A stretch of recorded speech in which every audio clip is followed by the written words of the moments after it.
Shockwaves from a punch can do damage to the human body.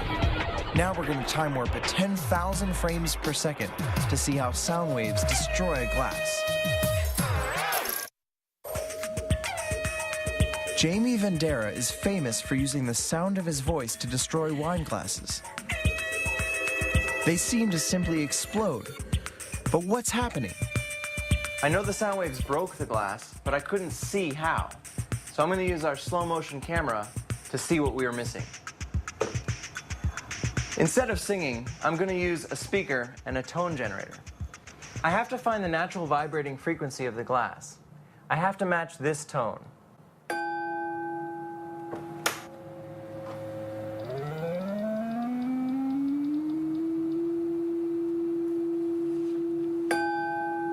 That's it. This is the exact tone to make this particular glass vibrate. When the tone is loud enough, the glass will shatter. I can feel the glass shaking, but I can't see it.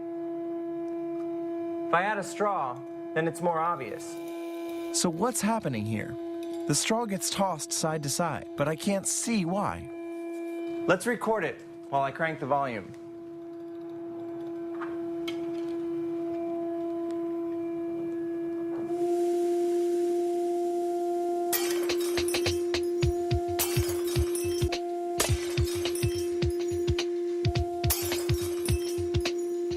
I took 10,000 frames per second, and I took 1 second. If I were to play back this whole video, it would take 8 minutes to get through.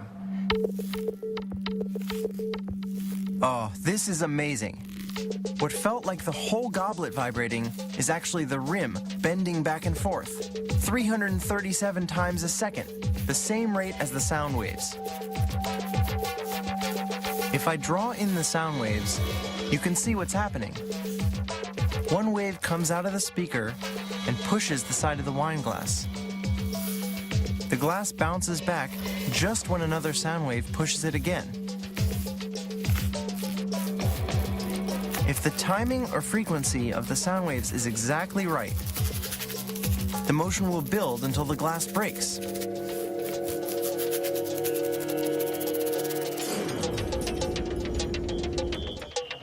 Wow. So, as we would expect, the speaker breaks the glass nearest to it. And immediately we see a crack that goes all the way around the whole bottom of the frame. I'm going to play that back again. This is where the initial fracture happens, right nearby the speaker. And in about 3 frames, and this is 3/10,000ths of a second, we see this crack go along the bottom where the glass gets thicker and come right back up to the top where it's thin. So if we follow that a little more, this piece has just fallen off, but it doesn't in some sense even know that it's fallen off from the rest of the glass. All of the glass was shaking at about 300 hertz, 300 vibrations per second. And this piece is still doing that. You can see the corners of the glass still flexing as if they were influenced by the speaker, but the speaker is way too far away now to have that influence on this piece. It just has the leftover inertia.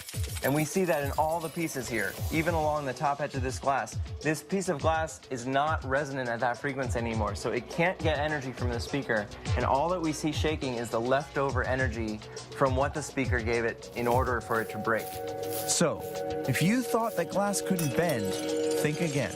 Time warping changes the way we see the world because it makes the invisible visible.